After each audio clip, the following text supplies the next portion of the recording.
जय जिनेन्द्र वंदितु सर्वसिद्धे ध्रुव ममल मनोवमं गदिं पते वोच्छामि समय पाहुण मिणमो सुध केवली भणिदम। पंच परमेष्ठी भगवान की जय हो। पिछली ज्ञानशाला की कक्षा में हमने समझा था कि जब वह जीव यथाख्या चारित्र से रहित होता है, ज्ञान गुण की जघन्य अवस्था को प्राप्त होता है, तब वह जीव कर्मों का आश्रव करता है, कर्मों का बंध करने वाला होता है। कारण राग, द्वेष और मोह, क्योंकि 10वें गुण स्थान तक मोह है, राग द्वेष है। इसलिए उसी बात को आचार्य भगवान आज की कक्षा में जो हम पढ़ेंगे, गाथा क्रमांक 179 179, इसमें हम समझेंगे कि वह जो ज्ञानी जीव है वह यथाख्यात आचरण से रहित हो जाता है, तब वह कर्मों का आश्रव किस प्रकार करता है। सम्यक दर्शन, सम्यक ज्ञान, सम्यक चारित्र को धारण करने पर भी उस जीव के कर्मों का आश्रव क्यों हो रहा है, उसका कारण इस गाथा में आचार्य भगवान कह रहे हैं। देखें, दंसणाण चरितम जम परिणमदे जहन्य भावेण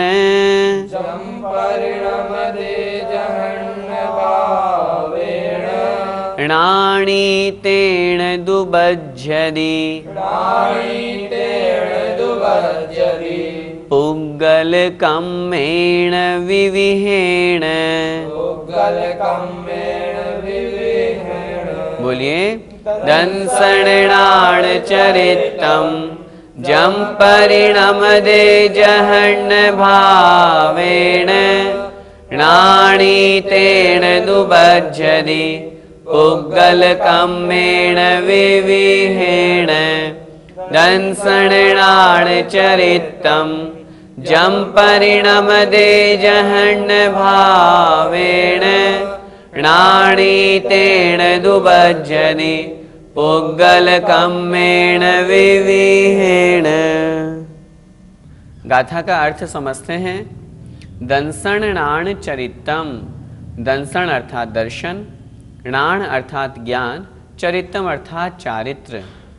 दर्शन, ज्ञान और चारित्र, जम अर्थात जो, परिणमदे परिणमन करते हैं। किस अपेक्षा से? जहन्य भावेण, जघन्य भाव से।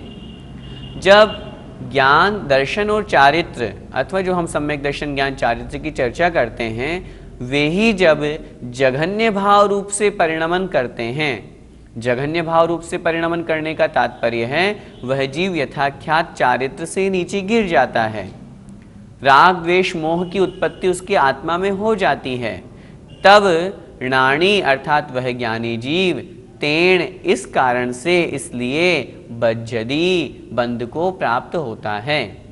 जो अभी हमने प्रश्न उठाया था कि वह ज्ञानी जीव दर्शन ज्ञान चारित्र को धारण करता हुआ भी बंध को प्राप्त कैसे होता है, उसका उत्तर आचार्य महाराज दे रहे हैं। दर्शन ज्ञान चारित्र जब जघन्य अवस्था को प्राप्त हो जाते हैं, जघन्य अवस्था में परिणमन कर जाते हैं, तब वह ज्ञानी जीव बंध को प्राप्त होता है।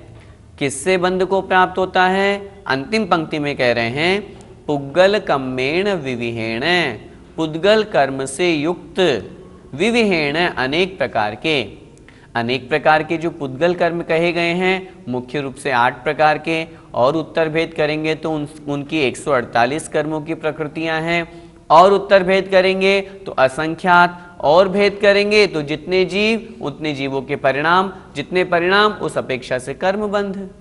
तो इस प्रकार वह ज्ञानी जीव होने के बावजूद भी वह अनेक प्रकार के कर्मों से बंध जाता है। क्यों बंध जाता है? क्योंकि वह दर्शन ज्ञान चारित्र की जघन्य अवस्था को प्राप्त हो गया। एक बार फिर से गाथा का अर्थ समझें। दंसणाण चरितम, दर्शन ज्ञान और चारित्र, जम अर्थात जो, परिणमदे जहन्य भावेण परिणमन करते हैं, जहन्य भावेण अर्थात जघन्य भाव से। जब वे ज्ञान दर्शन चारित्र जघन्य भाव रूप से परिणमन करते हैं, तेण इस कारण से इसीलिए णाणि अर्थात वह ज्ञानी जीव विविहेण पुद्गल कम्मेण बज्जति अनेक प्रकार के पुद्गल कर्मों से बंधता है, अनेक प्रकार के पुद्गल कर्मों से बंध को प्राप्त होता है, अर्थात उसके नवीन बंध प्रारंभ हो जाता है। क्यों? क्योंकि वह जघन्य भाव को प्राप्त हो गया, राग द्वेष मोह से युक्त हो गया। गाथा का भावार्थ देखें। दर्शन, ज्ञान और चारित्र जघन्य भाव से जो परिणमन करते हैं उसके कारण ज्ञानी जीव अनेक प्रकार के पुद्गल कर्मों से बंध को प्राप्त होता है। ज्ञानी जीव के पुनः नवीन कर्मों का बंध कब आया? जब वह ज्ञान, दर्शन, चारित्र से जघन्य अवस्था को प्राप्त हो गया, अर्थात यथाख्यात जो आचरण है, यथाख्यात जो चारित्र है, उससे गिर जाने के कारण से उसके पुनः कर्मबंध प्रारंभ हो जाता है। भैया जी, तो क्या वर्तमान में शुद्धोपयोग नहीं हो सकता? अगर एकांतियों की, सोनगढ़ियों की अपेक्षा माने तो आज तो घर घर में शुद्धोपयोग हो रहा है।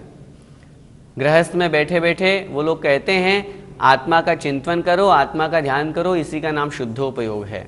लेकिन स्पष्ट इस बात को हम समझें, शुद्धोपयोग कहाँ होता है? जैसा कि अभी हमने आपको परिभाषा बताई, पंडित टोडरमल जी स्वयं मोक्षमार्ग प्रकाशक में लिख रहे हैं, अति तीव्र कषाय रूप परिणाम अशुभोपयोग, मंद कषाय रूप परिणाम शुभोपयोग और कषाय रहित परिणाम शुद्धोपयोग। उन्होंने वहाँ पर लिखा, शुद्धोपयोग तो यथाख्यात चारित्र भये ही होसी। अब यथाख्यात चारित्र कहाँ होता है हम स्वयं समझते हैं।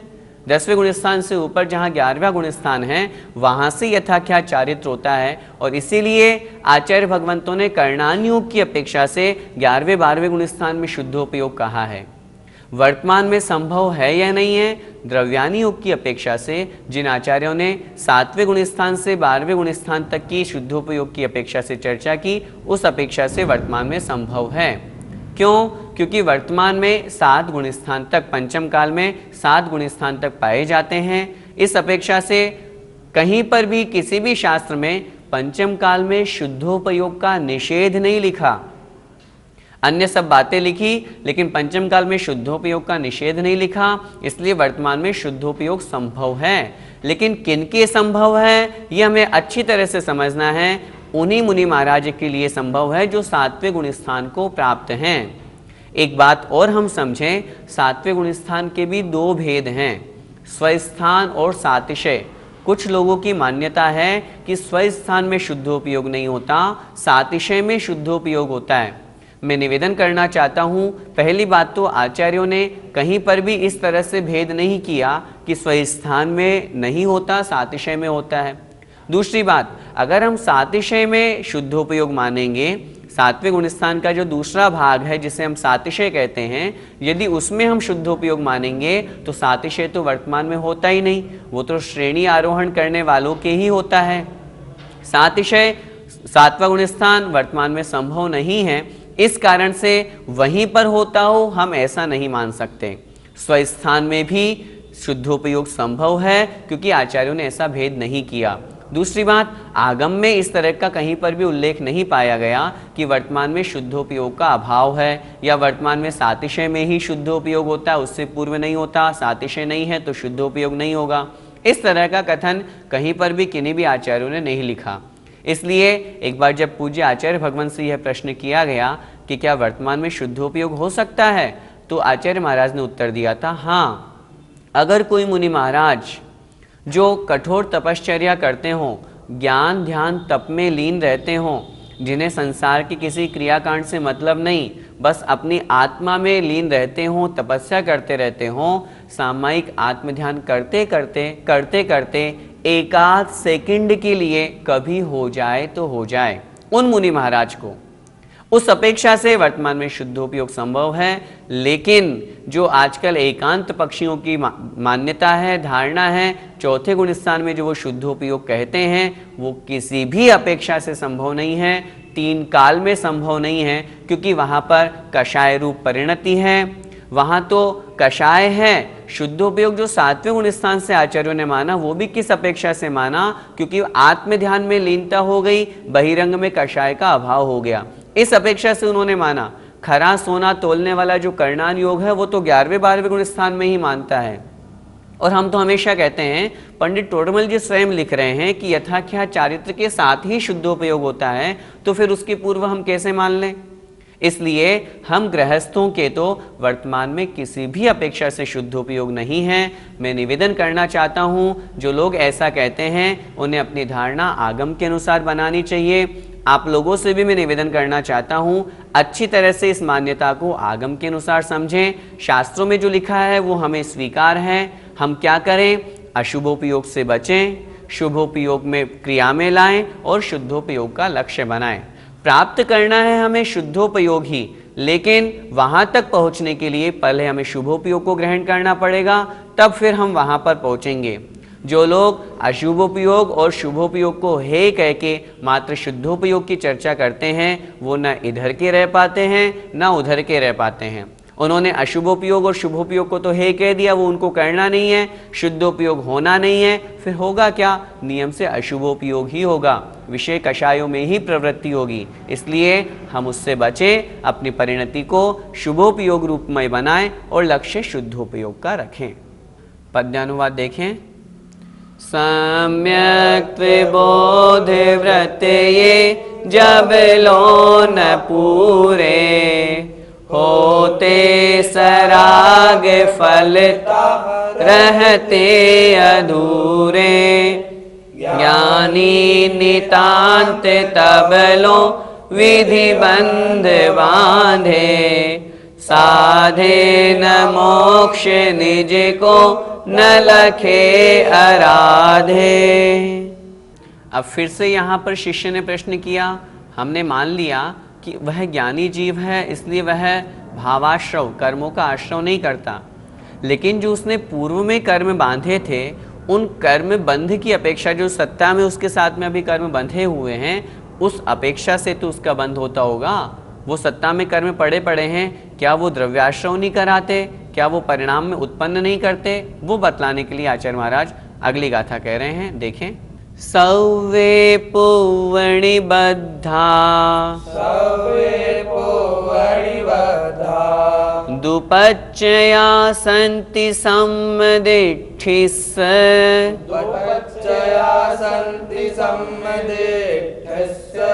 उवयोगप्पाओगम बन्धन्ते कम्म भावेण। बोलिए। सौवे पुवणि बद्धा, दुपच्चया सन्ति सम्मदिष्ठिस्, उवयोगप्पाओगम बन्धन्ते कम्म भावेण।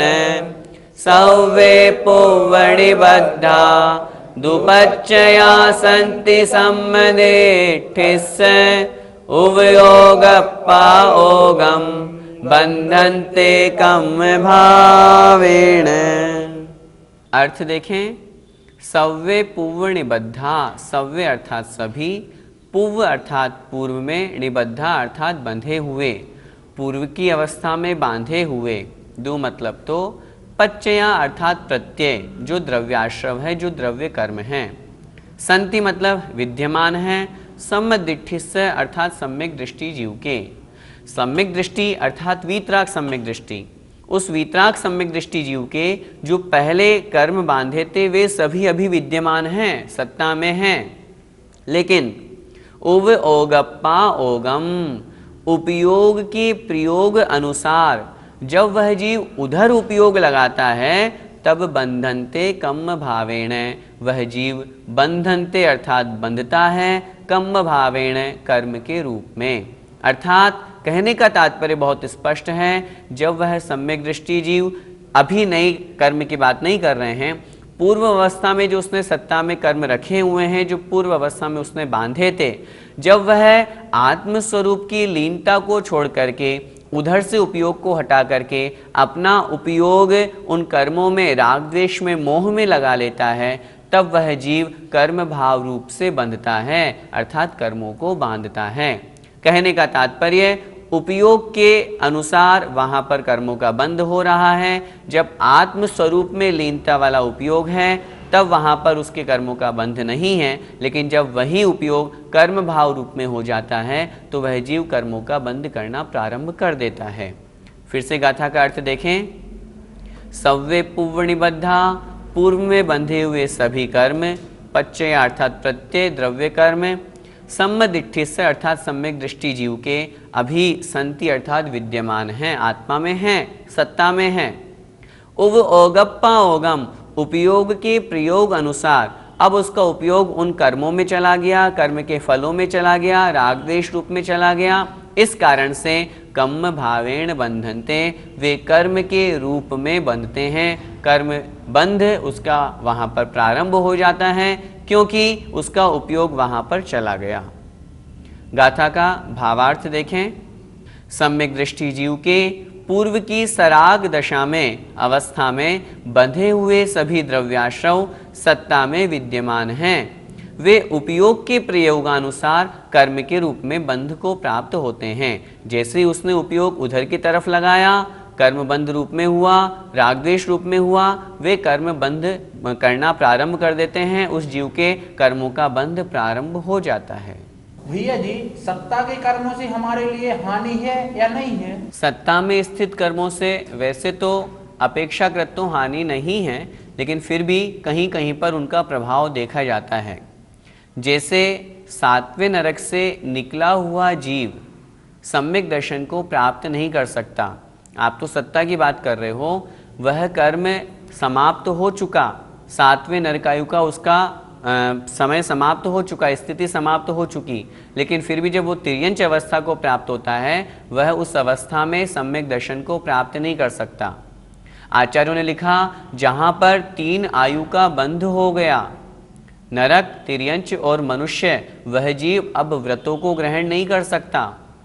सत्ता में उसके कर्म आ गया, माना कि नरकायु का बंध कर लिया, तिर्यंच आयु अथवा मनुष्य आयु का बंध कर लिया, सत्ता में वह आयु कर्म आ गया, बध्यमान आयु है, वहाँ पर अब वह जीव व्रतों को ग्रहण नहीं कर सकता। हम देखते हैं जिस जीव ने आगामी आयु का बंध कर लिया, अब वो मोक्ष को प्राप्त नहीं कर सकता, क्योंकि चरम शरीरी अगली आयु प्राप्त ही नहीं करेंगे तो आयु बंध कैसे करेंगे। जिसने आयु बंध कर लिया वो मोक्ष को प्राप्त नहीं कर सकता। तीर्थंकर प्रकृति अगर सत्ता में है तो वह नरक आयु में भी अंतिम 6 माह में उसका वज्रकोट बना देते हैं सुरक्षा के लिए। अभी गर्भ में नहीं आए, उससे 6 महीने पहले ही रत्न वर्षा हो रही है, 9 महीने तक गर्भ में रत्न वर्षा हो रही है। ये सब प्रभाव सत्ता में स्थित कर्मों का देखा जाता है। आइए पद्यानुवाद पढ़ते हैं। बांधे हुए विगत में विधि बंध सारे, सम्यक युक्त मुनि में रहते विचारे, आते यदा उदय में यदि राग होता नवीन विधि बंधन साम्य खोता। जय जिनेन्द्र।